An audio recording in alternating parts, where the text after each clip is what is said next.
Boa tarde a todos, a todas. Boa noite em Paris. Nós vamos dar início à segunda parte do colóquio com a conferência do professor Richard Escoffier. Eu vou fazer uma apresentação, do professor Richard. Richard Escoffier a obtenu son diplôme. Richard Escoffier obteve seu diploma. Só um momentinho. Richard Escoffier obteve o seu diploma de arquitetura na Universidade Paris 6 em 1980, assim como um diploma de estudos aprofundados de filosofia na Universidade de Paris 1, Panthéon Sorbonne, em 1984.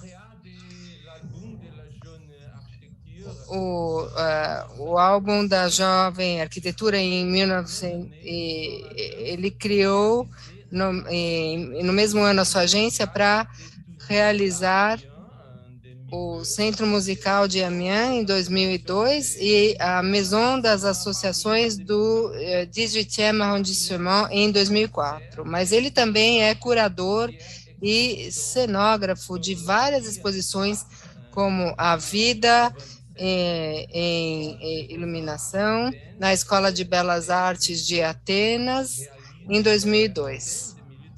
Atenas, em 2002, Realismo Absoluto, a exposição do Pavilhão Grego, na 8ª Bienal Internacional de Arquitetura de Veneza. Ele é professor titular desde 1992.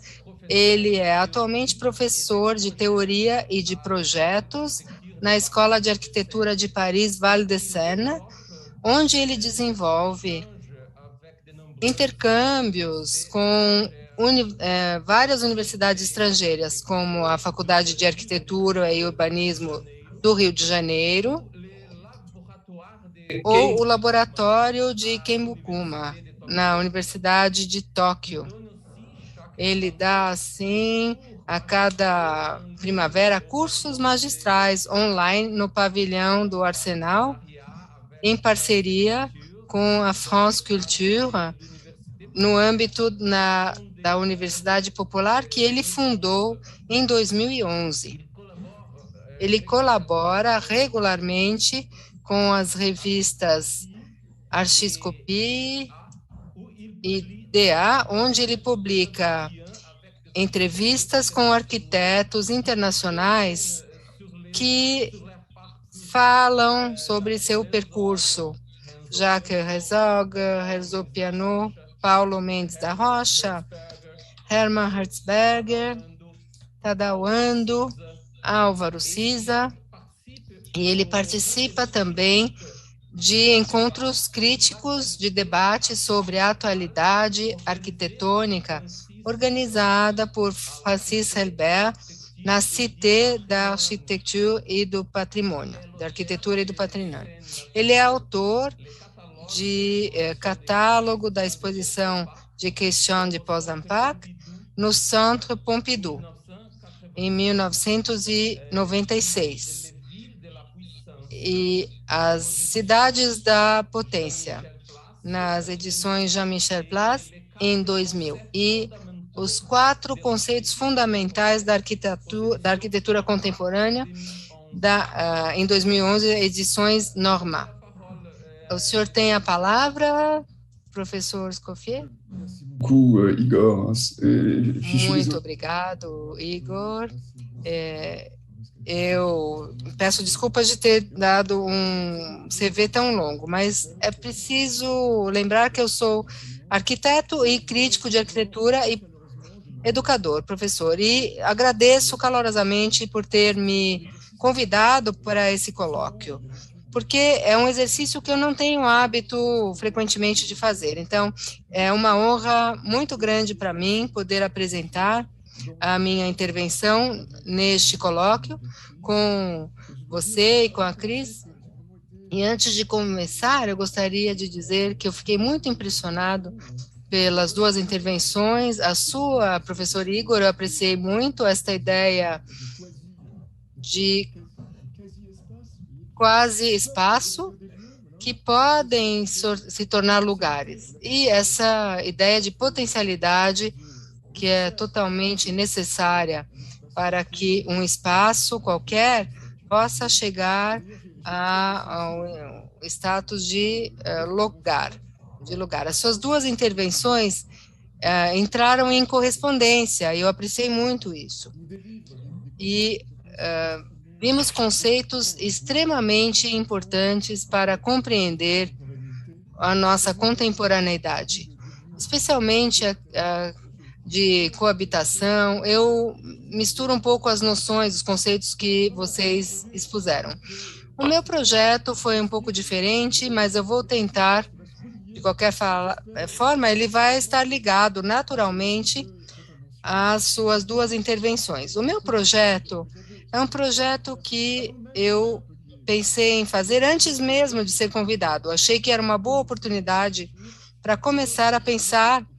E quando eu pergunto ao público de me desculpar, porque é um trabalho, não é um projeto que eu fiz durante anos e que eu apresento numa Assembleia Internacional, não, de forma alguma. É uma coisa que eu acabei de começar, então eu peço um pouco de indulgência de sua parte. Então eu vou explicar um pouco o que eu vou fazer.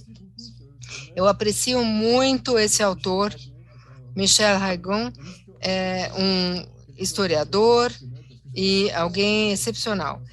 Não é um universitário, não é um acadêmico, ele só tem um certificado de estudos. Ele fala do poder da pintura e é também um historiador que fala das vanguardas arquitetônicas antes de 68. E eu me interessei por esta obra, porque ele descreve, é um período que é a época onde um arquiteto era capaz, assim como um homem político, era capaz de dar soluções contemporâneas. Vamos ver isso no início da minha exposição. E eu me interessei a este assunto porque eu tinha a impressão que, no final das contas, a arquitetura hoje é muito distante da política. Não existe mais uma articulação que havia naquela época entre qualquer arquiteto poderia se manifestar e dizer, bom, eu tenho soluções para esse problema, o problema da população, ou o problema das cidades que se desenvolvem sem razão, sem planejamento.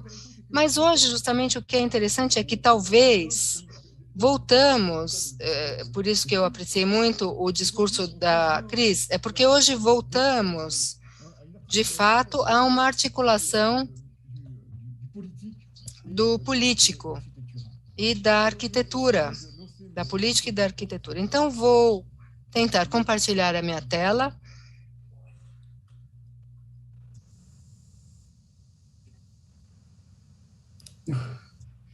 Voilà, est-ce que vous voyez? Vocês estão vendo a minha tela? Tá bom. Sim, muito bem. A minha conferência se chama Onde Viveremos Amanhã. É uma obra desse autor, Michel Haigon, e justamente na época, antes de 68, ele se perguntava onde iríamos habitar, onde iríamos viver amanhã. Ele questionava, então, os arquitetos da sua época, arquitetos internacionais, por exemplo, essa proposta de arranha-céus que se estendiam em 3 dimensões do espaço e que poderiam crescer na horizontal. Então, esse projeto de Arata Isozaki é bastante surpreendente e hoje esta ideia do crescimento na horizontal, edifícios altos e também havia outro arquiteto, a outra arquiteta, Iona Friedman, que queria fazer estruturas espaciais acima de Paris para que pudéssemos habitar os céus. E depois, o arquiteto Paul Memon, é um pouco o que acontece em todos os países, como no Brasil, em São Paulo, muitas vezes as cidades se constroem, são construídas e depois se esquece que não há infraestrutura, não tem vias para de circulação de automóveis, enfim. Em São Paulo, construiu-se sobre os rios e canalizou-se os rios, mas esse arquiteto disse que construiria sobre o rio Sena, porque embaixo do rio Sena, porque o rio Sena pertence ao Estado. Então, para construir livremente, ao mesmo tempo, estradas e equipamentos. E Paul Virilio e Claude Parent tinham essa ideia da circulação habitável, ou seja, poderíamos andar livremente na cidade, atravessar habitações e, principalmente, finalmente, eles queriam fazer a síntese entre a cidade horizontal, tradicional horizontal, e a cidade vertical dos arranha-céus, criando essas toalhas oblíquas onde as pessoas poderiam andar e habitar, eram vias de circulação e passagens, uma ideia que foi desenvolvida, essa ideia de circulação habitável. Então, falamos dos situacionistas, um situacionista que é Constant, a Nova Babilônia, ele via também uma população nômade habitar em infraestruturas. Então, são os três grandes temas que são mostrados nessa imagem. A ideia de habitar no céu, de morar no céu. A ideia de morar na terra, em cima da terra. A ideia de ter balcões, de ter que se estendem, ou edifícios que se estendem de forma horizontal, ou, enfim, uma circulação habitável. E a minha exposição será nos questionarmos. Então, o que aconteceu com essas três grandes ideias? O fato de que esses edifícios que podem crescer na horizontal e o fato que, efetivamente, eles podem se abrir para o céu e se enterrar, ficar debaixo da terra, entrar embaixo do solo. E a circulação das pessoas sejam espaços muito mais compartilhados do que são hoje. Porque hoje, se constatarmos, é verdade, bom, há pessoas que moram nas cidades e que estão num apartamento e não tem estritamente nenhuma relação com o céu, nem com o solo, nem com o teto pode ser ocupado, mas também não é, e escadas, a circulação não podemos quase encontrar com as pessoas, e as varandas são, em geral, muito pouco exploradas, os terraços. Então, todos esses elementos, o terraço, o telhado, a cave, né? É isso que faz a conectividade. O que o professor Igor disse foi muito bonito a partir do Jean-Paul Sartre, um local fechado, um lugar fechado. Então, se qualquer projeto é impossível, é porque justamente o espaço é totalmente definido, totalmente delimitado. Então, esse espaço é preciso que ele seja aberto e refletir sobre a conectividade das habitações. Isso permite que se abram esses espaços. E, sobretudo, eu acho que os grandes dramas do mundo contemporâneo é essa ausência na habitação de uma relação direta com o solo, ou uma relação direta com o céu. Então, nos gregos, uma habitação era, de fato, abrir-se para os céus e também ter um acesso à terra, pelo menos para enterrar os mortos. Hoje é uma coisa que não existe mais. Então, é aí que eu gostaria de refletir com vocês. Além disso, nas grandes cidades hoje, percebemos que há muitos espaços no subsolo, muitos estacionamentos no subsolo, e esses estacionamentos, eles tendem a ser totalmente subexplorados. E torna-se praticamente impossível nas grandes cidades circular de carro. Então, há um potencial enorme para ocupar esses estacionamentos subterrâneos, para achar um uso para eles.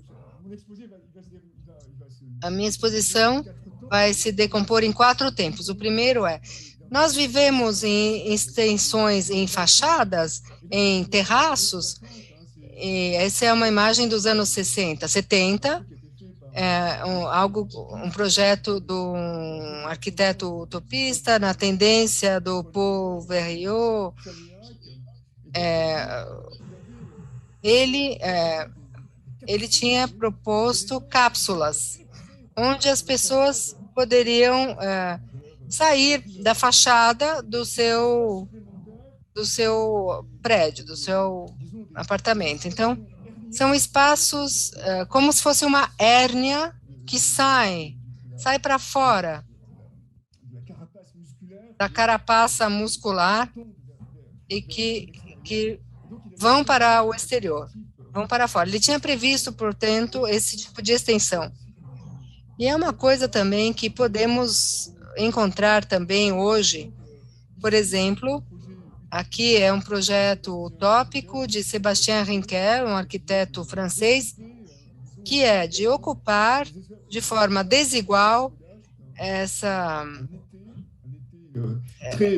estrutura de construção que sustenta um muro para ter extensões, apartamentos e varandas.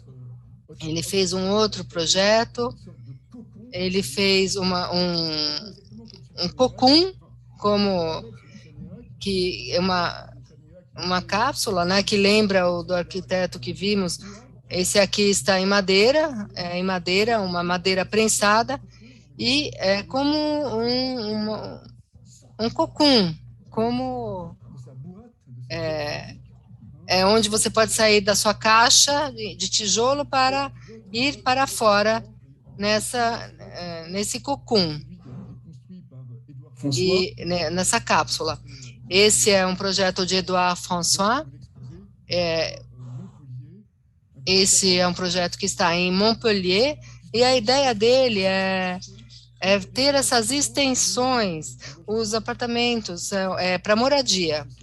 Não é uma moradia social, mas são edifícios simples, e a maior parte desses apartamentos vão se beneficiar de extensões que vão tirar a intimidade do apartamento e vão colocá-lo para o exterior e provocar, como vocês dois disseram antes, vai haver esse desequilíbrio, uma abertura, uma fissura, para fazer com que esses apartamentos não tenham nenhuma qualidade em si, mas eles têm uma, assim, extremamente forte, graças justamente a essa extensão e a este desequilíbrio. Aqui é o projeto, um projeto bem banal, e como tiramos peças totalmente abertas, que são quartos, né, dormitórios totalmente abertos para fora. Então, e quando foi feita a inauguração, esse espaço que são tirados para fora, puxados para fora. A parte interna é puxada para fora. Então, hoje, as árvores já cresceram, e essa fusão entre o parque plantado e o espaço interno das habitações. Um outro exemplo, sempre a questão aqui das varandas. Pensar nessa varanda, o que pode ser uma varanda exatamente, e tentar, principalmente, nos limites da regulamentação e nos limites dos condomínios, né, privados, como fazer para, como vocês notaram muito bem, esse espaço aí das varandas, como ele pode ser transformado? E são moradias que podem se modificar. Vamos ver que há algumas varandas que foram definidas pelo arquiteto, mas que podem transformar, ser transformadas em locais, locais de habitação sem danificar o resto da residência. Aqui se abrem sobre um parque, e vocês veem na fachada, tem todo um sistema de pilotis que permite alimentar aqui o sistema de águas e também regar o jardim. Então, para esse espaço vegetal, aqui, essas caixas cobertas, né, de vegetação, essas varandas podem ser, portanto, transformadas em um quarto, um local adicional da casa, ou ser simplesmente uma varanda. Aqui essas varandas em Montpellier, um arquiteto japonês, o Su Fujimoto, ele multiplicou as varandas e fez superfícies de varandas que são quase tão importantes quanto as superfícies de moradia. O que me surpreendeu sempre é que na França, quando você compra um apartamento, você não paga a superfície da varanda. O apartamento tem 1 metro construído de varanda, mas a superfície da varanda é dada, ela vem a mais, ela não é considerada como metro quadrado do imóvel. Então, apreciei muito o fato que vocês disseram sobre essa doação, sobre essa oferenda. Então, esses espaços que são ofertados, portanto, aos habitantes, são espaços, como eles são ofertados, são espaços potenciais. E vemos as escadas que ligam as varandas, porque há apartamentos duplex, e os apartamentos duplex correspondem a varandas, portanto, duplex, e, de fato, tem todo um jogo, essas varandas metálicas presas à fachada, e também as pérgolas, que abrigam esses espaços e protegem da luz. E todos esses elementos são superpostos para justamente fazer com que, quando se está na sua varanda, você tenha a possibilidade de interpelar os seus vizinhos, de falar com seus vizinhos. Bom, essa exposição também eu fiz, essa apresentação para vocês, como todo mundo, todos nós fomos impactados pelo confinamento, né, o fato de não podermos sair de casa, e uma vez que estamos confinados, ir para a varanda assume um significado totalmente diferente, porque vemos os vizinhos, por exemplo, que não vemos mais nas ruas, podemos falar com os vizinhos, e, sobretudo, a varanda permite que se pertença a um espaço comunitário, de alguma forma. É um espaço onde podemos dialogar, conversar, um espaço também para se proteger, porque há jardineiras que permitem que a pessoa não seja... ela pode se proteger também, e um espaço, ao mesmo tempo, social, que por fora dos apartamentos privados e dos apartamentos fechados. Então, essas varandas, as jardineiras que se interpõem ao olhar e, como sempre, a possibilidade de chamar o seu vizinho, falar com ele, e a possibilidade também de ter 2 modos de vida, um pouco como a avaliação sazonal. Por exemplo, no inverno todo mundo se junta em salas em comum, e no verão todo mundo se dispersa na paisagem. É o inverso agora, no verão todo mundo fica na varanda, se junta na varanda, e pode ter uma vida em comum, e no inverno a pessoa volta a ficar dentro do seu apartamento, sozinha. Então, entramos, saímos, nos escondemos, somos vistos e há sempre este espaço. Quando estamos do lado de dentro, são varandas que têm 30, 40 metros quadrados. Então, sentimos essa aproximação. Estamos aqui contemplando a varanda, mas tem um espaço potencial que é gerado pela grande superfície deste espaço. Então, podemos viver na varanda, podemos morar na varanda, podemos imaginar que esta varanda é um espaço potencial que se abre e que permite, como vocês disseram antes de mim, permite maximizar a abertura da habitação para fora, para o lado de fora. E essa é uma coisa que vemos muito bem que existe um movimento hoje. Na França, e o seu exemplo agora há pouco, entendemos que podemos, de fato, investir nessas varandas e que a varanda é um espaço justamente potencial. Um outro exemplo é investir nos telhados, nos tetos.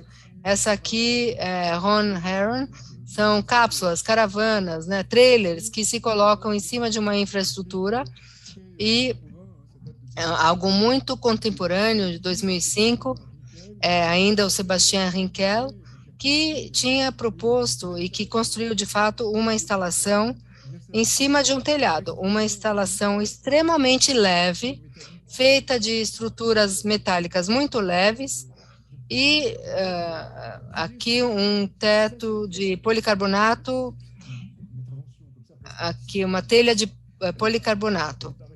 Ela não ficou muito tempo exposta, ela ficou algumas semanas, mas ao mesmo tempo foi realmente uma experiência total de entrar ali, porque permitia, de fato, ter uma relação com o céu, com o vento, com as nuvens, mas que podemos ter também quando moramos numa casa no campo e que dificilmente podemos ter quando moramos num prédio na cidade de Paris. Então, aqui tinha que subir na escada e nessa pequena cabana, então tinha o vento, mas protegidos pelo policarbonato, mas estávamos confrontados a um elemento, ao céu. Un écran bleu comme ça qu'on est au-dessus de la tête, non. C'était vraiment donc un élément, un élément, donc le ciel c'est devenu un élément. Um elemento, o céu se tornou um elemento com vento, com chuva, com luz forte, ou, pelo contrário, cinzenta. E então, na cidade, esse confrontação com os elementos. Aqui, novamente, Edouard François, em Grenoble. Ele teve uma ideia, me parece, extremamente interessante. Em vez de fazer varandas, ele devia construir uma torre, ele construiu as varandas, os terraços assim, e era para marcar a rua. Ele preferiu tirar as varandas dos andares e colocá-las todas no telhado. Então, cada apartamento tem o seu balcão, o seu terraço no rooftop. E é uma grande varanda que se abre na paisagem e há um espaço sanitário, uma pequena cozinha. Isso permite que as pessoas que morem nesse prédio possam convidar os amigos no rooftop, no próprio terraço, ocupando o telhado. E confrontar-se, como diz Rinkel, ser lançado lá em cima. E aí esquecemos totalmente que estamos em Grenoble Aqui vocês estão vendo é uma cidade, um espaço urbano.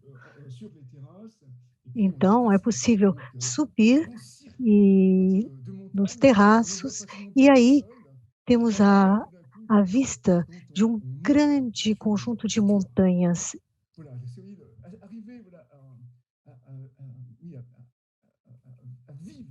Conseguir viver isso e ter uma relação com o céu. E o céu, em toda a sua violência, de certa forma, tal como um elemento natural. Vocês estão vendo ali os terraços sobrepostos, e existe um regulamento claro, mas os proprietários podem decorar o terraço como quiserem e, portanto, participam totalmente da arquitetura. O fundo do prédio, a fachada é lisa. Ali nos apartamentos vemos grandes janelas e, em seguida, há essa abertura, essas plataformas altas que possibilitam aos moradores, pessoas que trabalham, funcionários de empresas, que à noite ou no fim de semana possam aproveitar a paisagem e ter uma relação com o céu. Essa relação com o céu falta nos prédios contemporâneos. Aqui vocês veem a janela, a planta, os terraços. São os terraços com esta vista maravilhosa para as montanhas e que não se vê a partir da rua. Depois ele continuou fazendo outro projeto em Asmier e ainda esses terraços no telhado. Então, ali os moradores também podem fazer o que quiserem em seus terraços, podem vegetalizar, podem construir. Então, isso participa totalmente da arquitetura. O rooftop se torna o espaço de todas as apropriações possíveis. Bem, podemos também nos perguntar, será que viveremos no piso, no solo? Hoje em dia, por que não pensar melhor a respeito disso? Viver no chão, no piso, porque existe um habitat que não está sendo utilizado. Então, será possível viver ali? Guillotier é um arquiteto dos anos 60 e que imaginou viver numa falésia. Nessa época, esta época era dominada pela catástrofe nuclear, a ideia da guerra mundial, os blocos oriental e ocidental. Então, pensava-se nesse tipo de arquitetura. Hoje em dia, com a pandemia, poderíamos repensar o subsolo, não para utilizá-lo como estradas, mas para imaginar que esses prédios possam ter um espaço no seu subsolo e os ocupantes dos prédios possam descer no subsolo e ter uma relação com o solo, a mesma relação que tem com o céu, porque já esquecemos, mas a cidade do Renascimento, a cidade medieval, era uma cidade onde os subsolos eram os lugares onde se mantinham os alimentos, era também o lugar onde onde se colocava o lixo, os detritos. Isso nós esquecemos. Era como um humus no qual podia crescer essa cidade medieval. Então, seria interessante refletir como hoje a cidade pode encontrar um uso para o subsolo e poder, então, lançar esses prédios com esta utilização. Aqui, o exemplo mais célebre do subsolo ocupado, a Biblioteca Beinecke de Gordon Bunshaft, em Yale. Trata-se de um cubo de concreto fechado por finos painéis de mármore e que recebe um cubo de livros antigos, que lembram um cubo de livros antigos.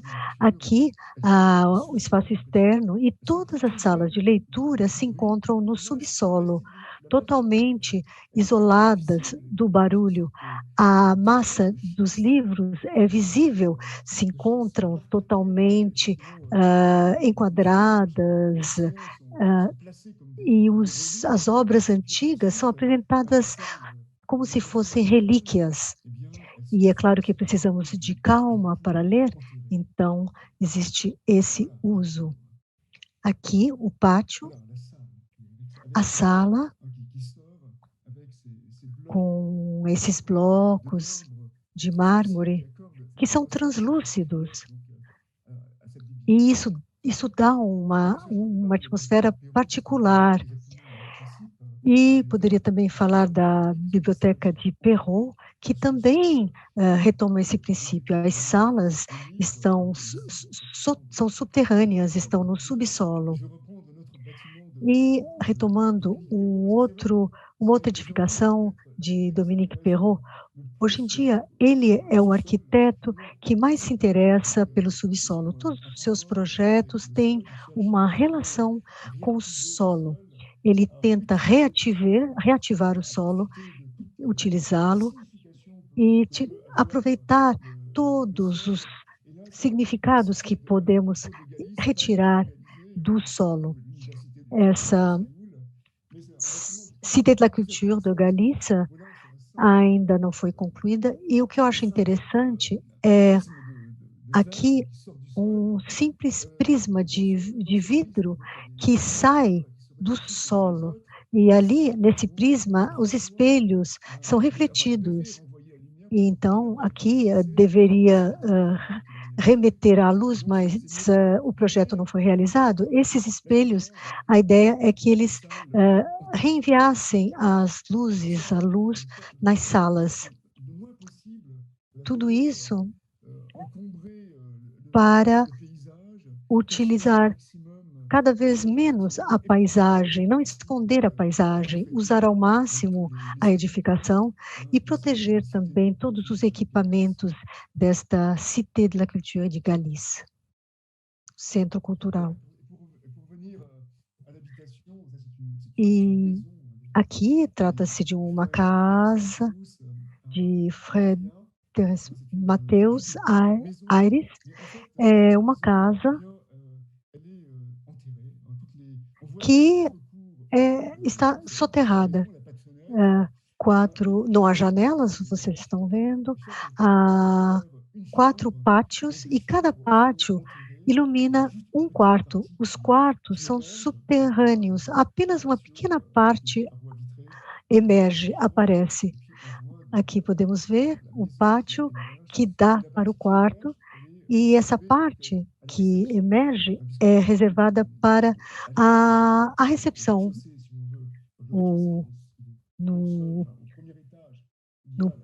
No primeiro andar, a sala de jantar e os quartos para convidados. Aqui podemos ver aqui os quartos, essa casa escavada no solo. Entra-se por aqui, pelo solo, ali a garagem, ali a entrada, e aí sobe-se em direção à parte comum, com o quarto de visitas.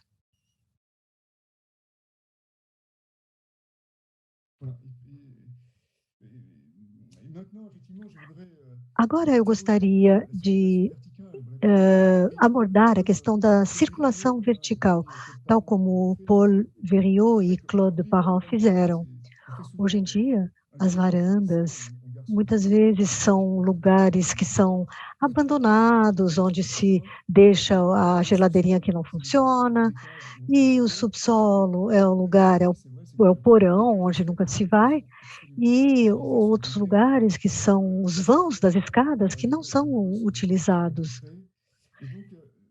Portanto, a ideia é de reativar os vãos das escadas, e essa reativação só é possível se considerarmos que o apartamento possa ter extensões, tanto para cima quanto para baixo, no telhado, no subsolo, nas varandas, reforçando assim toda a conéctica do apartamento, todas as interfaces.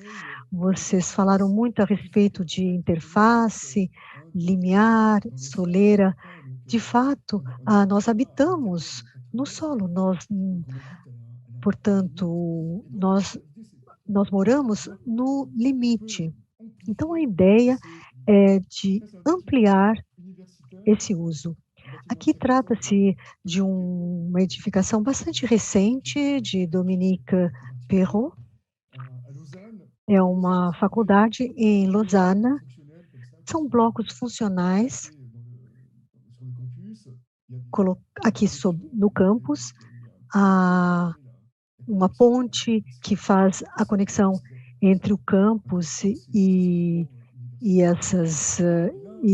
toda essa parte universitária. E o interessante é que há salas, há escritórios, salas de estudos, salas de aulas, mas a maior parte do prédio é uma escada enorme onde as pessoas podem se encontrar, podem conversar, onde as pessoas podem trabalhar também, estudar em grupo. É como se tudo fosse invertido. Toda a organização espacial desse prédio universitário foi invertida. Não se trata mais da escada que leva para as salas, mas são as salas que levam à escada. Portanto, aliás, hoje nos prédios universitários, o que se faz muito hoje é a palavra-chave. Parece bobo dizer isso, mas usa-se a palavra serendipity, ou seja, que as pessoas possam ter esse encontro. A ministra da pesquisa, durante a inauguração da Escola Normal Superior, dizia que o importante hoje é que os alunos e os professores possam se encontrar, possam conversar. E a escada é um dos lugares onde podemos nos encontrar. É claro que não podemos continuar usando ou colocando as escadas em espaços estreitos, fechados, não apenas nas universidades, mas também nas moradias, lugares em que as pessoas não se encontram mais. E aqui nós estamos vendo também elevadores que servem os blocos, os laboratórios, os escritórios e o centro, no centro essa gigantesca escadaria. Podemos ver aqui, as escadas se cruzam, vemos as pessoas ali estudando, vemos os espaços. E tudo foi feito para que as pessoas possam se encontrar, possam estar em contato, para que os alunos possam estar em contato uns com os outros. E isso é um elemento constante. Hoje eu poderia mostrar também a construção da Escola Normal Superior de Renzo Piano. Todo aquele prédio foi pensado ao redor de um gigantesco átrio e então a pessoa desce a escadaria e chega aos laboratórios, os escritórios dos pesquisadores. Pois o grande problema hoje é que as pessoas precisam se encontrar e os grandes projetos universitários, tais como a inteligência artificial, não podem ser pensadas sozinho. É preciso que os pesquisadores façam um trabalho em conjunto. Então, tudo foi feito para que as pessoas possam se encontrar. Um outro exemplo, Fujimoto, novamente, um projeto que ele ganhou e que vai ser realizado, ele está ao lado da Escola Politécnica de Saclay. Essa escola politécnica, quando foi criada ali num parque, e daí as coisas mudaram, porque precisavam de mais espaço. Essa construção é o anexo da escola, e trata-se aqui de um prédio aberto para os outros prédios universitários, aberto para a cidade. A cidade está ao redor dessa escola. E esse projeto ganhou justamente porque é aquele que expressava essa abertura com as escadas. Vimos aqui as escadas que saem do prédio e pode-se, por exemplo, subir um piso diretamente, a cerca de 20 escadas, em todos os sentidos. Todos os escritórios, todos os espaços podem se conectar diretamente, tanto com o átrio quanto com a parte externa, conectar-se com a cidade. Olhem essas escadarias que podem servir para ir se dirigir até a sala de aula, mas também para sentar, para fazer uma ligação, para comer uma coisinha, para conversar, para trabalhar, para que as pessoas possam se cruzar e conversar. Um outro exemplo, voltando a Édouard François, trata-se de um prédio da Rue des Vignoles, em Paris. É preciso observar o prédio à esquerda. Trata-se de eu acho que 3 ou 4 andares nesse prédio. 3 andares de apartamentos, e cada escada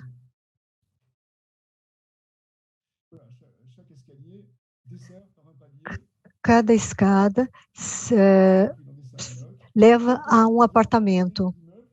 E do outro lado, há outra escada que sobe e que leva aos apartamentos os quais não se pode alcançar com esta escada. As pessoas que moram aqui veem, então, os vizinhos subindo. Os que sobem numa escada veem os outros subindo na outra escada. Então, o importante é não necessariamente ver uma grande paisagem, mas é importante também ver os rostos dos vizinhos. E aqui vemos todo um dispositivo com esta finalidade.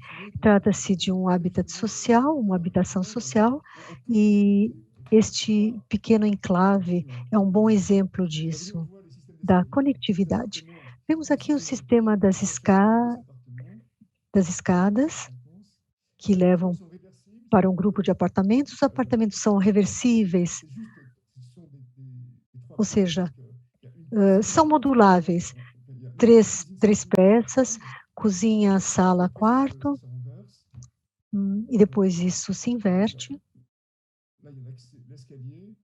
Aqui a escada.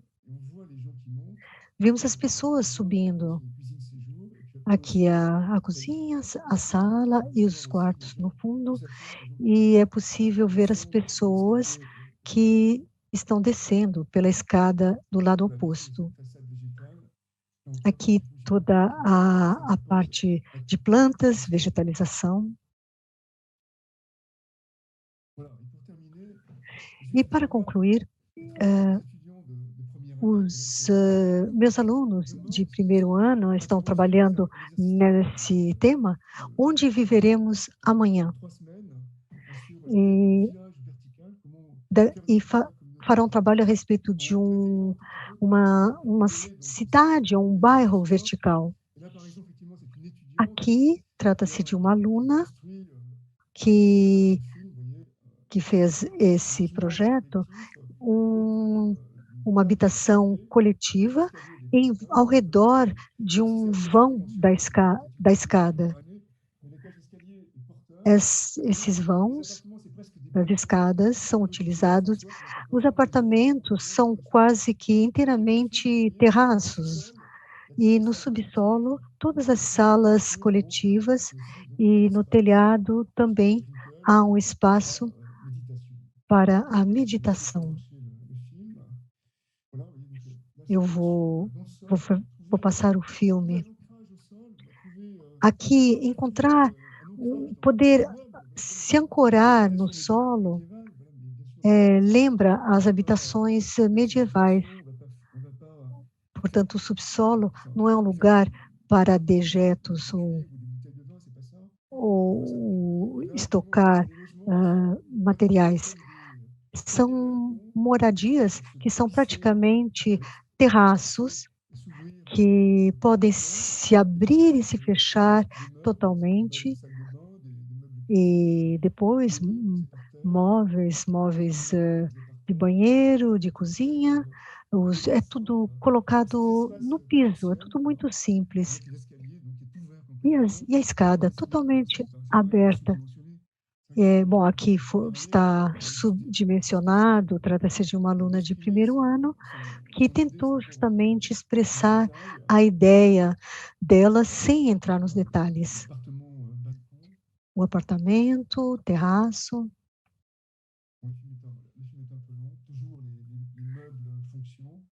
Aqui, a escada para subir até o telhado. E aqui um espaço específico, um espaço para meditação, fazer yoga, ginástica, etc. Um outro exemplo de Richard, que fez uma espécie de escultura onde ele colocou cubos, uma estrutura onde ele colocou cubos, e esses cubos são os apartamentos. Vemos dois cubos, por exemplo, um quarto e uma sala, e há uma grande escada comum, que é também uma escada pública, que permite que os moradores possam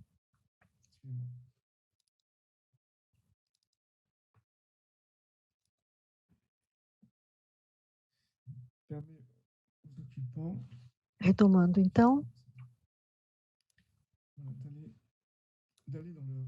permitir que os moradores se dirijam a seus quartos. Trata-se de uma grande escada. Bom, é claro que há salas enterradas com os espaços de coworking, e aqui uma grande escada que é para os apartamentos, de tal forma que esse pequeno prédio coletivo abriga justamente um coletivo e não apenas indivíduos isolados. O terraço, aqui um terraço técnico, ele poderia ter feito outra coisa, claro, mas a ideia, como eu já disse no início, é de pensar na parte de conectividade da habitação. O vão da escada, onde podem se encontrar os vizinhos, o porão, os moradores se inscrevem no solo. Existe aí quase que um reflexo primitivo, reptiliano. E o terraço, onde se abre, existe aquela abertura para a cidade. Muito obrigado.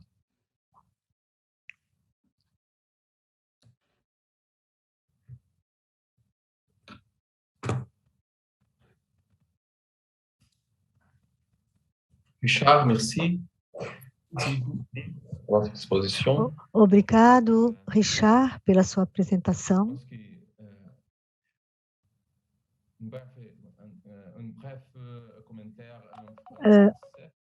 Eu gostaria de fazer um breve comentário em francês a partir de um exercício de associação livre da minha parte.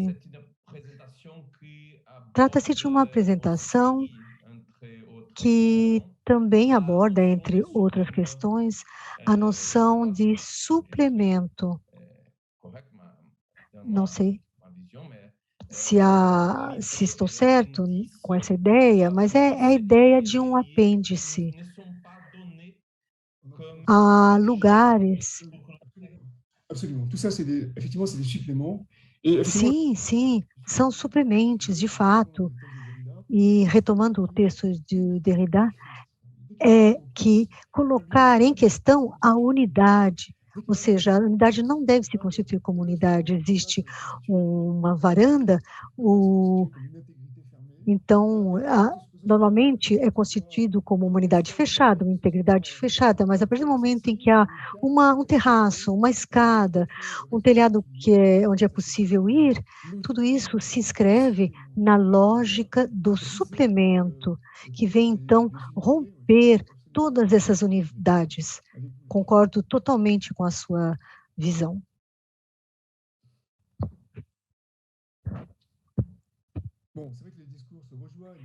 Bom,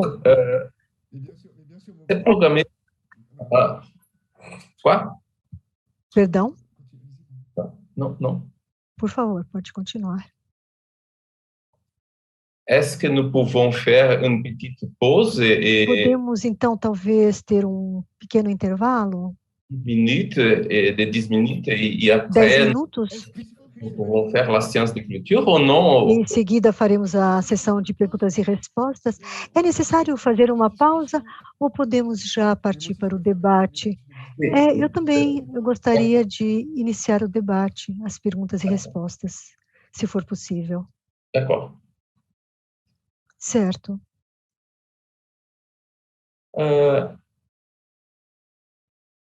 Eu gostaria... Bien, je vais parler en portugais. Vocês, Cris, Richard, e mesmo considerando a minha apresentação, vocês acham que aqui também é colocado a necessidade de um questionamento permanente do que a gente poderia entender como a dimensão ontoteleológica da arquitetura? Quer dizer, a ideia de que é necessário esse exercício permanente de interrogação dos sentidos, significados e finalidades dos lugares, sejam eles lugares na escala urbana da cidade, sejam eles lugares ligados à escala do edifício, sejam eles os elementos da arquitetura, como o Richard acabou de mostrar, né? Uma escada que talvez não seja uma escada no sentido ontológico e teleológico, né, que nós entendemos normalmente, a ideia de cobertura, de escada. Então, esse exercício de uma interpelação, uma interrogação, uma interpelação permanente dos significados, da finalidade, daquilo que já está dado, né? Eu achei bonito quando o Richard fala da serendipide, né? Da serendipide, essa ideia de que existem lugares que você descobre por acaso e se tornam lugares lugares do vínculo, lugares que se tornam importantes para a construção desse porvir, né? Mas que acontece por acaso, são lugares que não estão dados, né? Não estão...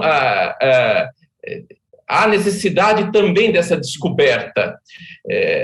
Então, me parece que isso talvez seja uma coisa importante para a arquitetura e para o urbanismo. Eu não sei se me fiz claro nessa tentativa de uma costura entre as apresentações. Oui. Je veux bien dire quelque chose. Eu gostaria de dizer alguma coisa. Pour, Obrigada por esta ligação e obrigada pela conferência do Richard. Na minha opinião, eu acho que há especificamente, tudo que foi apresentado na escala dos edifícios, nas relações justamente com as varandas, na horizontal, no céu, com o solo, e eu achei que nos vínculos que existem, era a ideia de como na arquitetura, na escala do edifício, assim como na escala de qualquer lugar que seja, podemos dar possibilidades, dar margens de manobra para as pessoas que habitam, para que possamos dar qualidade nessas relações com o meio elemental, como o vento, o ar, o sol. E eu acho que, para mim, nas suas exposições, nas suas apresentações, eu achei, professor Igor, que você ressaltou muito as questões dos lugares que não eram destinados a determinadas práticas e que poderiam ser apropriados, que poderiam se abrir e que poderiam acolher e encontrar uma hospitalidade para possíveis práticas. E eu acho que na intervenção do Richard Escoffier, que eu apreciei muito, é ver até que ponto vamos ir além da caixa fechada para reabrir possibilidades entre o dentro e o fora, e não simplesmente estar fechado. Então, existe essa ideia de em que medida, através da arquitetura, através dos locais, os impossíveis são possíveis. Então, essa questão da possibilidade que me parecia essencial. Eu também gostei muito da intervenção do professor Igor. Por exemplo, no local fechado, no huis-clos, é o local fechado, né?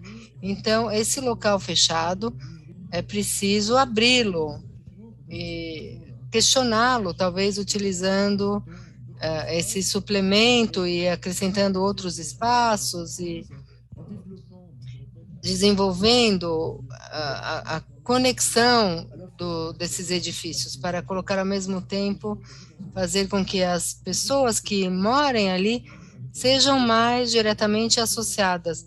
Por exemplo, uma varanda muda tudo.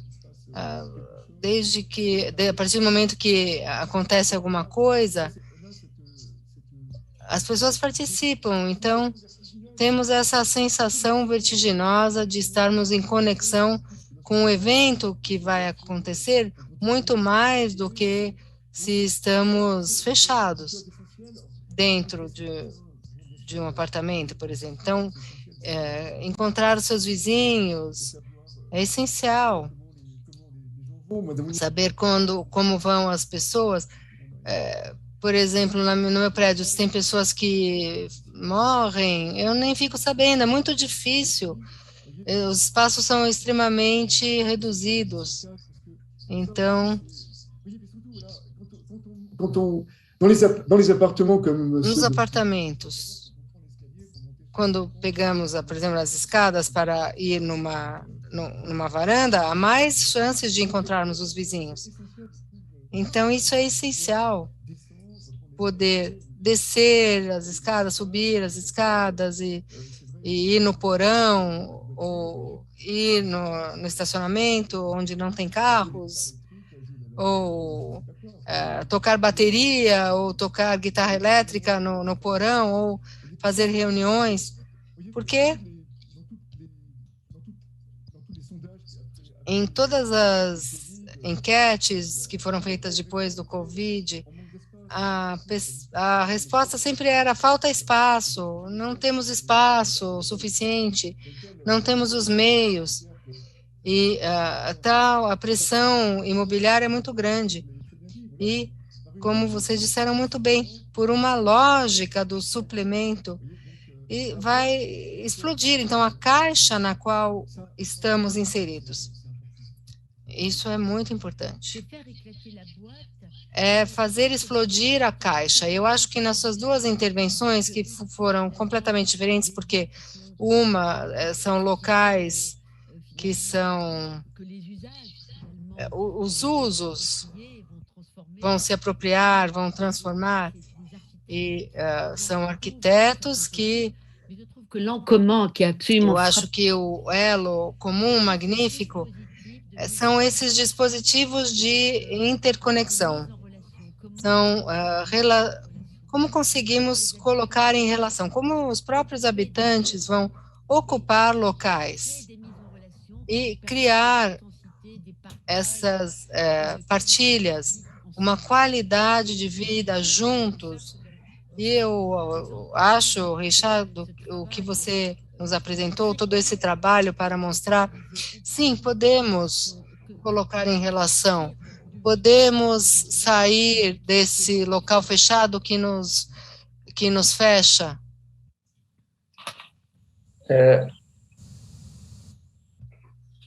Diante disso, uma outra coisa que me ocorreu agora, tentando também estabelecer uma ligação com a filosofia, o Derrida, ele sempre colocou, de certa forma, como uma denúncia ou como uma crítica, né, esse apego da razão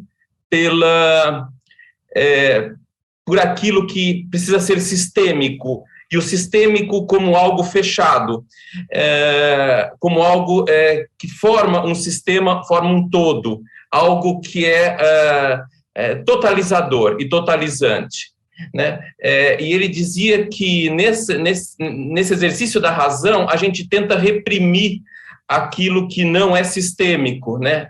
Parece que a coisa precisa ser sistêmica para ter validade, como se fosse um sistema fechado. E eu não sei, me parece que aqui, claro que de diferentes maneiras, a gente tem mostrado que aquilo que transborda um sistema fechado, aquilo que vem para nós, às vezes como apêndice, né, como algo a mais, né, nesse sistema, nessa unidade, nesse todo fechado, parece que reside aí a possibilidade desse porvir, de uma transformação, de um devir. Então, é aquilo que excede o que é considerado sistêmico, o que é considerado fechado, o que é considerado como um todo, né? Então, de alguma maneira, é um poder do transbordamento, o poder daquilo que vai além dos limites, né, dados. Me pareceu também que é uma questão que poderia ser pensada,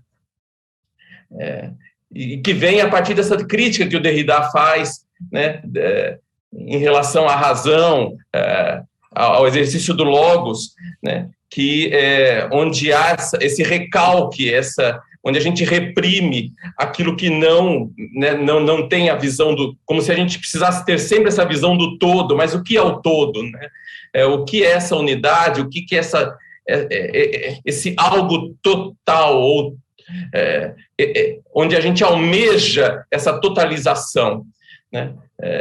E aí aparecem esses exercícios na arquitetura que mostram que o transbordamento, né, criam zonas dessas serendípides, zonas que se descobertas, se pensadas de outra maneira, se utilizadas, podem ser uma possibilidade, um anúncio de um porvir, de um devir social, de um porvir urbano.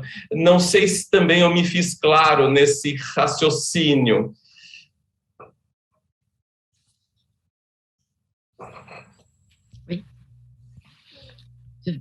En tout cas, pour moi, tout à fait. Em todo caso, para mim, sim, eu entendi. Eu acho que essa ideia de finalmente buscar possibilidades que não fazem um sistema, porque o sistema não é fechado em si mesmo. E eu acho que é interessante ver todo esse trabalho para sair de um sistema fechado e transbordar, que seria muito regulado, e para abrir, então, outras possibilidades. Então, eu acho que essa relação entre os arquitetos que nos são apresentados, por exemplo, por Rossard, vão totalmente nesse sentido. Eu acho que há um outro caminho que não mencionamos tanto, é tudo o que foi mencionado sobre a fratura, sobre o machucado, o ferimento, porque é um outro dispositivo ainda. Eu acho que se olharmos, por exemplo, movimentos populares na França, por exemplo, com algumas regiões, eles optaram por se instalar em locais criticados no ponto de vista da qualidade arquitetônica, mas eles se instalaram ali e nessas rotundas, nessas rotatórias, e fabricaram um canto, um recanto, algo que vai interromper um sistema, que vai interpelar um sistema, que vai perturbar o sistema.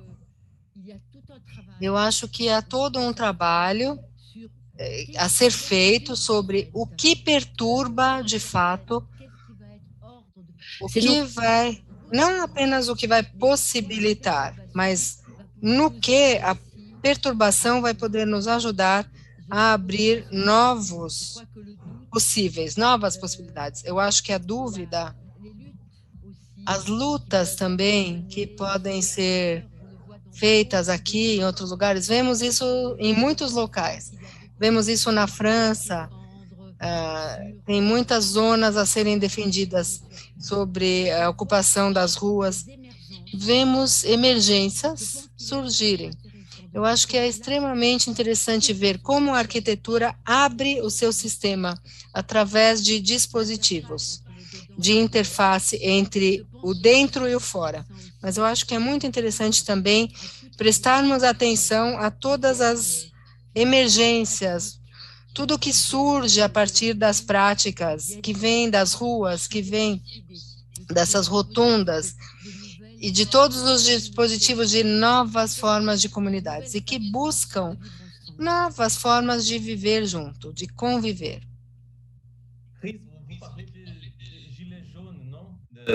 Cris, você está falando dos gilets jaunes, né, dos coletes amarelos, né? Sim, os coletes amarelos tiveram um papel de perturbação extremamente importante. Então, eles perturbaram, eles fizeram uma grande perturbação, portanto,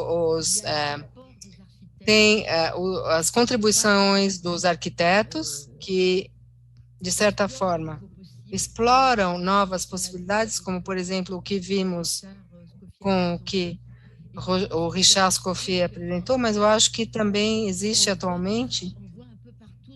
Vemos em muitos lugares do mundo emergências, surgimentos de manifestações populares que desejam e que provocam feridas, rachaduras em um sistema capitalista. Ou totalitaire. Ou totalitário. Et ça vient de Isso vem des forces publiques, en das fait. forças públicas, vem dos cidadãos que vivem de fato. É também muito importante pegar essas duas forças e ver como elas podem se encontrar. Non, mais je suis tout à fait d'accord. C'est vrai que Sim, eu concordo totalmente. Basta ver o que acontece nas favelas. la ville, à partir de Eles conseguem reinventar a cidade. Reinventar também a cidade a partir de à la fois ao mesmo tempo, intimidades e espaços que não eram destinados àquilo. Então, essa capacidade de desviar os objetivos. E é isso que é fascinante, portanto, espaços inabitados, porque a rotunda é inabitável, é um local no meio de ruas, então fazer dali um espaço habitável é um feito que deve ser observado, e é muito importante de fazer uma habitação a partir de uma rotatória. Então, esses movimentos, como os coletes amarelos, são muito importantes, porque hoje em dia, esse tipo de ocupação, isso mostra todo um vernáculo contra o poder, e podemos encontrar relações com o que acontece. Ele pode entrar em correspondência com as manifestações arquitetônicas. Eu sempre apreciei o trabalho da Paula Bernstein-Jacques. Ela fez o trabalho nas favelas do Rio de Janeiro e ela comparou também a estética das favelas com outras estéticas. Eu acho isso muito interessante. O que você disse sobre os coletes amarelos, que tornam uma rotatória no meio da rua habitável. E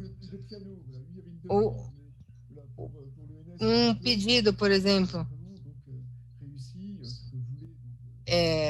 quando é atendido um pedido e é feito um local que se torna habitável.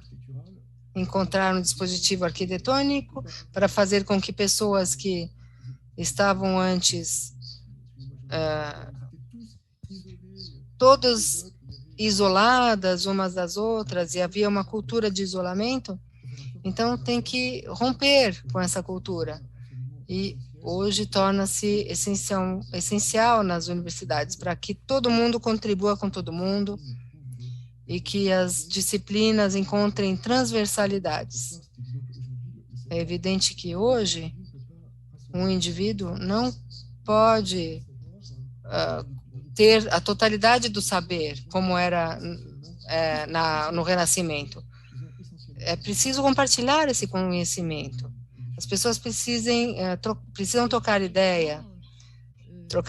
E eu vou ficar por aqui, mas eu acho que os coletes vermelhos nos interpelaram muito, porque ao se instalarem nas rotundas, nesses locais inabitáveis, eles fizeram desses locais lugares de convívio, de hospitalidade, e todos aqueles que iam para aquelas rotundas, eles testemunharam, e foram publicados 2, 3 livros a respeito, mas as pessoas que participavam daquela rotunda diziam que iam buscar naqueles lugares a hospitalidade, a fraternidade, o compartilhar e combater aquele isolamento, aquela solidão desesperadora que exauria, que esgotava elas. Então, eles iam se reenergizar naqueles locais. Então, eles buscavam um calor humano que eles não tinham em sua vida comum, como a maior parte dos seres humanos no mundo contemporâneo. Então, é uma lição muito interessante para todos nós perguntarmos como favorecer esses locais de encontro com os elementos, com os outros, como os locais podem ser o suporte de novos encontros. E para voltar às correspondências e as apropriações dos locais, do ponto de vista arquitetônico, basta ver o que foi feito com a Praça da República em Paris, que eliminou todos os jardins, que fez um trabalho de nivelamento para ter um solo totalmente liso, e tinha presença ainda. Então, eles quiseram fazer um espaço liso, achatado, onde tudo era possível. Então, teve uma vontade arquitetônica e também o surgimento de manifestações que puderam ocorrer na Praça da República, na Place de la République. E conseguiram, por um lado, fazer isso, mas às vezes há encontros entre o trabalho arquitetônico e o surgimento de manifestações. Me parece também, diante dessas falas, primeiro, quando a Cris fala sobre os gilets jaunes, os coletes amarelos e a rotonda e a hospitalidade que se constrói ali, essa hospitalidade, a gente precisa entender, então, que o exercício da hospitalidade não é um exercício, não é algo filantrópico ou algo dado, né, pelo Estado, mas implica numa construção, né, implica num exercício, e talvez num exercício permanente e um exercício difícil, né? Essa hospitalidade, ela não é fácil e não pode ser vista como também simples oferta, simples doação, voltando um pouco à discussão inicial, né, do colóquio. Essa hospitalidade, né, Derrida chama atenção para isso. Essa hospitalidade é um exercício que demanda talvez seja um exercício permanente entre aquele que chega, né, e ocupa e aquele que recebe. Então, esse momento em que os gilets jaunes, os coletes amarelos descobrem esse território, né, há um exercício difícil ali de ocupação, né? Não é sem resistência, há uma resistência, né? E é a partir disso que começa a se construir uma noção ali, me parece, de coletividade, Então, por trás disso, a ideia de que a hospitalidade é algo que não, de forma alguma, pode ser visto como um exercício de generosidade apenas. Existe uma dificuldade por trás, muitas vezes, um exercício que é conflituoso, que envolve luta, né, onde não sei, me parece que até o próprio exercício da hospitalidade, né, que não se constitui naquele momento plenamente, né, que vai continuar, né, ele é um próprio mecanismo do porvir. Ele é algo que se abre, né, que se abre a um outro que a gente ainda não sabe o que é.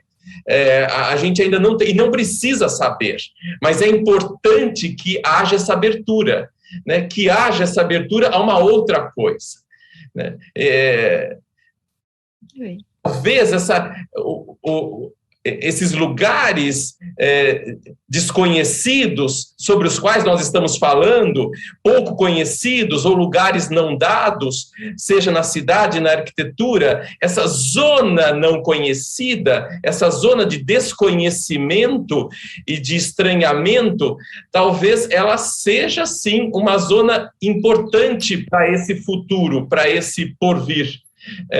Né? Não sei, também uma reflexão. A hospitalidade acaba sendo um exercício excessivo, né, porque ele não se enquadra, ele é alguma coisa que anuncia, né, um outro, e sobre o qual a gente não tem domínio nesse momento, né? Absolument. Qui ne savait pas si c'était... Absolutamente. Eu vejo que o Antenor quer falar. Oui, en fait, je veux lire. Ah oui, Sim, eu je peux gostaria parler en de portugais, en fait. falar. Posso falar em português. Eu vou ler aqui não é bem uma pergunta, mas é um depoimento de Nathalie Rachid Batista. Ela diz: gostaria de agradecer as 3 palestras, foram muito inspiradoras. Precisaria de ver e rever algumas vezes para continuar refletindo e pensando. Muito bonita a ideia, acredito colocada pelos 3, do embaralhamento ou porosidade entre interno e externo e do lugar como abertura ao outro, ao que perturba. Não tenho uma pergunta exata, precisaria de mais tempo para isso, apenas agradecer o dia e as 3 exposições, mais uma vez, inspiradoras. Merci. Obrigada. Eu posso continuar, inclusive. Pode Mais uma? Antenor, eu estou vendo uma pergunta da Eunice, me parece que eu já coloquei de alguma maneira a mim, pelo menos o que eu acho sobre a serendipidade e a hospitalidade, mas você poderia fazer essa pergunta aos colegas, à Cris e ao Richard.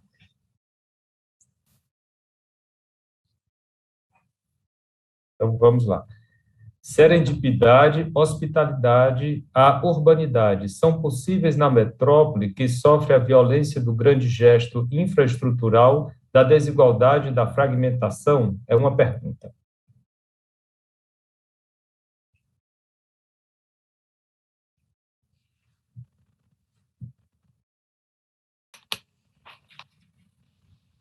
Richard, est-ce que tu veux répondre? Richard, você quer responder? Sim, posso responder. É um pouco o que eu fiz na minha apresentação. Existem estratégias La fragmentation, que podem levar à fragmentação, à atomização. donc sur revaloriser donc Podem revalorizar a ótica da habitação. plus de surface, c'est pas la peine de Não é preciso solicitar mais superfícies, mais espaços. Podemos fazer com que, très bien dit, pardon. como você disse muito bem, de fato, conseguir questionar através de uma lógica essa unidade fechada, onde querem designar uma residência e, como foi dito, como foi repetido, fazer com que justamente haja machucados, fraturas que possam abrir esses espaços e que possam ser estabelecidas conexões reais e que tentar fazer com que haja uma relação física com, ao mesmo tempo, os elementos naturais e as cidades e as outras pessoas. Oui. Aussi par rapport à cette question des métropoles. Sim, também com relação a essa pergunta das metrópoles, eu vejo que na Europa está se questionando a metropolização. O que se constatou é que, em vários casos, há um reforço da exclusão. Portanto, é preciso levar muito a sério essas formas de estabelecimentos humanos, porque, na realidade, temos de trabalhar tanto na escala do edifício, dos lugares onde vamos morar, criar nossos filhos e nos relacionar com os outros, quanto falar a respeito do tamanho, das dimensões do estabelecimento humano. Tentar ver em que medida podemos ir, na verdade, chegar a um desvio que traz muita desigualdade, muita exclusão. Sabemos que em Paris, por exemplo, é cada vez mais difícil morar no coração de Paris, no centro de Paris, se não tivermos os recursos. Então, as pessoas estão morando cada vez mais em prédios distantes, habitações populares distantes do centro.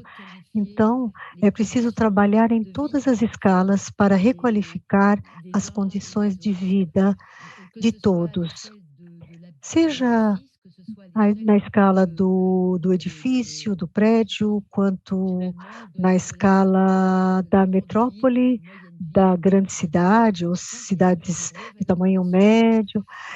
Na França, há todo um movimento de revalorização das pequenas e médias cidades para dar a elas uma outra escala e para pôr em relação as pessoas. Essa conética de colocar em relação, ela se estabelece em todas as escalas. É preciso trabalhar na questão do tamanho da cidade, da forma da cidade. Isso é muito importante. Temos a experiência de que certas formas de metropolização reforçaram muito a pobreza, a miséria, a violência. Portanto, concordo totalmente com essas observações. É preciso trabalhar novamente o tamanho, as dimensões e a forma dos estabelecimentos humanos. Isso também está ligado à parte de arquitetos e filósofos, arquitetura e filosofia. Cris, sobre sua apresentação, mudando um pouquinho o foco, eu gostei muito quando você fala do revisitar, a ideia de olhar de novo, esse exercício de repensar, pensar novamente, rever e relembrar, e como exercício de um porvir. Eu acho que num tempo, e aí eu voltaria ao Byung-Chul Han, num tempo onde parece que não é mais permitido a gente não saber, tudo precisa ser sabido, né? Precisa ser, e como as teletecnologias trazem esse saber, né? Não há o tempo da elaboração. Nessa sociedade do cansaço e da transparência absoluta colocada pelo Byung-Chul Han, essa ideia da gente revisitar e reler e ver de novo, né, até como um exercício do renascimento, né, daquilo que virá, me parece muito importante considerando os dias de hoje. Né, dá um tempo para que o pensamento pense, né, e não aquele pensamento que já é pensado e dado para nós como algo, né, como uma ilusão de que nós estejamos pensando com aquilo que nos é ofertado, né, pelas teletecnologias. Então, essa ideia de voltar a ver, voltar a ler, reler de novo, porque ainda existe algo desconhecido, ainda existe algo a ser pensado, mesmo naquilo que parece já estar dominado, já estar compreendido, né? Essa reabertura a ideia implica na ideia de um renascimento, né? Um exercício também de renascimento. Não sei, o que você acha sobre isso? Oui, tout à fait. Moi, je pense que c'est un mot très important. Je pense que la question de renaître. Concordo. Penso que a questão de renascer é renascer para o que nos foi dado, nossa herança, nosso legado, mas trata-se também de um renascimento de outra coisa, de algo que é desconhecido, o que ainda não está aqui. Para mim, é fundamental e tenho aprendido muito trabalhando na arquitetura a partir do fato de rever os dispositivos. O que seria uma cidadezinha vertical, por exemplo? Estamos acostumados com cidadezinhas horizontais. Portanto, a partir desse dispositivo, quais seriam as novas formas que podemos fazer renascer? Essa questão do renascimento se coloca para cada um de nós, porque certamente, como o Beckett disse, existe um esgotamento dos possíveis, um esgotamento das pessoas, dos indivíduos, algo que corresponde à nossa época, algo que vai destruir. Existe um individualismo, claro, mas ao mesmo tempo a destruição e, de certa forma, é preciso renascer em relação a si próprio, e isso só se dá através do encontro com os outros, o encontro com os elementos, o solo, o céu, o vento, os deslocamentos. Esse renascimento é a busca de um renascimento em comum.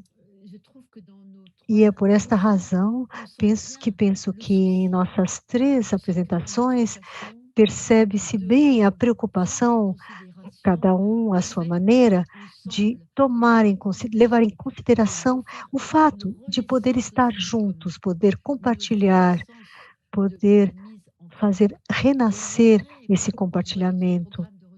E num programa de pesquisas para o qual eu fui convidada, está sendo feito um trabalho sobre formas de comunidades que são implantadas de todos os tipos. Podem ser comunidades anárquicas, religiosas, agrícolas, artísticas. Vemos, então, uma busca de laços, de vínculos, lugares onde vínculos de qualidade possam se estabelecer entre os outros seres humanos, mas também entre as outras formas de vida.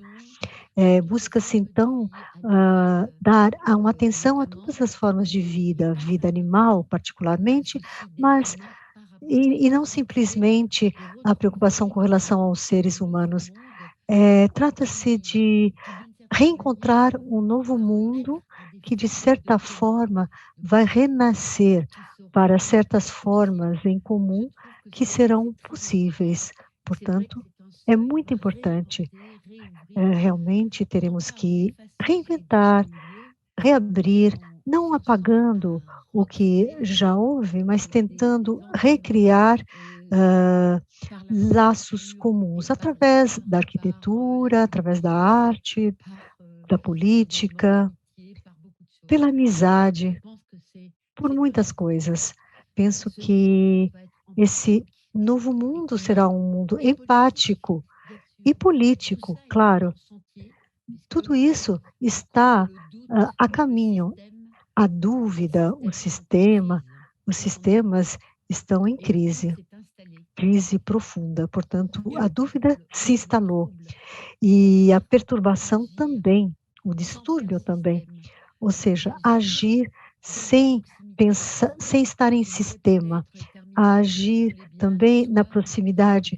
Eu gostaria também, para concluir hoje, eu gostaria de insistir no que me pareceu muito forte nas 2 apresentações, do Igor e a do Richard, a importância de se colocar em contato as pessoas, aproximar as pessoas em lugares que podem ser interculturais, podem ser interstícios, podem ser novas arquiteturas, onde as pessoas se aproximam, são aproximadas através do céu, do vento, do solo, e aí existe essa conexão entre corpo e alma, e essa relação com a nova proximidade é profundamente ética, estética e política.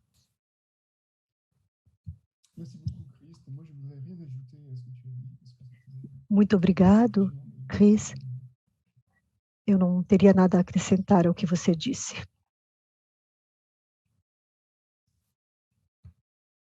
Bien.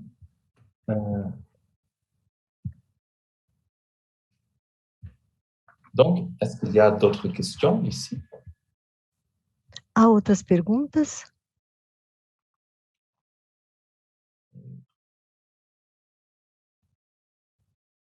Chris, Richard, Chris, Richard, uma vez mais, gostaria de agradecê-los por ter aceito o convite. Estou muito feliz, fiquei muito feliz de ver vocês aqui. Tivemos uma discussão muito importante, tanto para mim, penso que para todos. Muito obrigada, agradeço muitíssimo. Muito obrigada, foi um enorme prazer, uma grande honra, e obrigada por ter tido a energia e de ter conseguido fazer um encontro tão bom. Muito obrigada. Esse encontro foi perfeitamente organizado, tudo funcionou muito bem, apesar da grande distância física entre nós.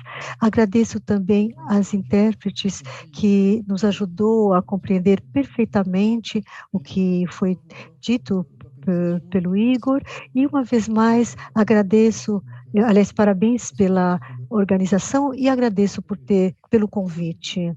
Fiquei realmente emocionado por ter participado. Eu também. Gostaria também de agradecer muito ao Antenor, às intérpretes, a Clary, a Leslie, a Gilvanete, que também fez parte da organização, ao apoio da Faculdade de Arquitetura da Universidade Mackenzie, e foi uma jornada especial hoje, e eu espero reencontrar vocês, Richard e Chris, em janeiro, para que a gente continue conversando. Muito obrigado, foi especial. Merci beaucoup. Merci, c'est pour nous aussi. Merci. Muito obrigada por tudo. Igor. Muito obrigado. Obrigada. Tchau, até. Tchau. Au revoir. Au revoir. Tchau.